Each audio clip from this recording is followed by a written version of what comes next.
മക്കളൊക്കെ ഇതേപോലെ കൊണ്ടുവന്ന് നമുക്ക് ബാത്റൂമിലേക്ക് വളരെ ഈസി ആയിട്ട് ഓടിച്ച് നമുക്ക് ഇറക്കാൻ പറ്റും.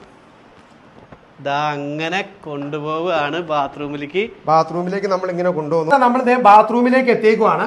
ഇനി നമുക്ക് ആദ്യം ബാത്റൂമിലെ വർക്ക് എന്ന് പറയുന്നത് ആദ്യം നമുക്ക് ക്ലോസറ്റിലേക്ക് എത്തിക്കുക എന്നുള്ളതാണ് ആളെ. രോഗിനെ ക്ലോസറ്റിലേക്ക് കൊണ്ടുവന്ന് ഇതേപോലെ നമ്മൾ കറക്റ്റ് ആയിട്ട് ക്ലോസറ്റിലേക്ക് നമ്മൾ എൻ്റർ ചെയ്ത് വെക്കുകയാണ്. അതിനുശേഷം ക്ലോസറ്റിന്റെ ഹൈറ്റ് അനുസരിച്ച് നമുക്ക് ഇതിനെ പൊക്കണമെങ്കിൽ നമുക്ക് ഇതേപോലെ പതുക്കെ പ്രസ് ചെയ്ത് കൊടുത്ത് പൊക്കണമെങ്കിൽ പൊക്കാം. ഇനി താത്തണമെന്നുണ്ടെങ്കിൽ വീണ്ടും നമുക്ക് താത്തണമെങ്കിൽ ഇതേപോലെ താത്താനും പറ്റും.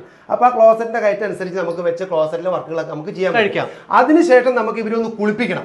ഈ ബാത്റൂമിൽ തന്നെ ഇതേപോലെ തന്നെ പതുക്കെ പുറത്തേട്ട് എടുത്ത് കൊണ്ടുവന്നിട്ട് ഇങ്ങനെ ഇരുത്തിയതിന് ശേഷം ഇവരെ നമുക്ക് ഷവറൊക്കെ എടുത്തൊന്ന് കുളിപ്പിക്കണമെങ്കിൽ ഈസി ആയിട്ട് ഇതേപോലെ എടുത്ത് കുളിപ്പിക്കാം. കുളിപ്പിയിലൊക്കെ എല്ലാം കഴിഞ്ഞ് ബാത്റൂമിലെ എല്ലാ വർക്കും കഴിഞ്ഞതിന് ശേഷം നേരെ നമ്മൾ ഇതേപോലെ മേളിലേക്ക് വീണ്ടും സിമ്പിളായിട്ട് നമ്മൾ ഈസി ആയിട്ട് കൊണ്ടുവരുന്നു. അപ്പൊ നമ്മൾ ബാത്റൂമിലെ വർക്കെല്ലാം കഴിഞ്ഞ് കുളിപ്പീരെല്ലാം കഴിഞ്ഞ് രോഗിനെ നമ്മൾ ഇങ്ങനെ കൊണ്ടുവന്ന് നമുക്ക് വളരെ സിമ്പിൾ ആയിട്ട് പഴയതുപോലെ തന്നെ കൊണ്ടുവന്ന് നമുക്ക് ആ ഒരു അവസ്ഥയിലേക്ക് കൊണ്ടുപോകും. എൻ്റർ ചെയ്യണതിന് പിന്നെ കട്ടിലിന്റെ ഹൈറ്റ് നമ്മൾ നോക്കണം. പൊക്കി കൊടുക്കണമെങ്കിൽ ഇതേപോലെ പതുക്കെ നമ്മൾ ചാമ്പി പൊക്കി കൊടുക്കുക. പൊങ്ങിയതിന് ശേഷം നേരെ നമ്മൾ കൊണ്ടുവന്ന് അവിടെ ഇരുത്തി കട്ടിലേക്ക് കൊണ്ടുവന്നു. പഴയ പൊസിഷനിൽ വന്നു. വീണ്ടും നമ്മൾ പതുക്കെ താത്തി കൊടുത്തു. അതിനുശേഷം നമ്മൾ ഇത് ലോക്ക് തന്നെ പിന്നെയും ചെയ്യണം അല്ലേ. ലോക്ക് ചെയ്ത് കൊടുത്തു കഴിഞ്ഞതിന് ശേഷം നമുക്ക് പഴയതുപോലെ തന്നെ ഒരു സൈഡ് ഇങ്ങനെ അകത്തി കൊടുക്കുക. ആള് ഫ്രീ ആയി. അതേപോലെ തന്നെ അകത്തി എന്ത് പെട്ടെന്ന് ഈ ഒരു പരിപാടിയിലെ ലോക്ക് ചെയ്തു.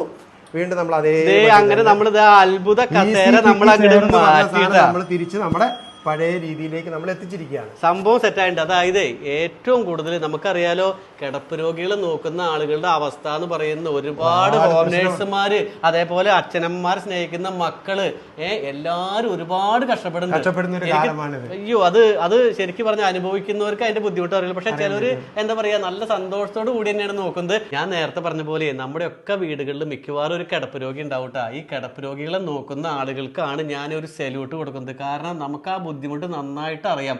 എന്തോരം അവസ്ഥയെ കൂടിയാണ് കടന്നു പോകുന്നത് അറിയാം. ഒത്തിരി പാടാണ്.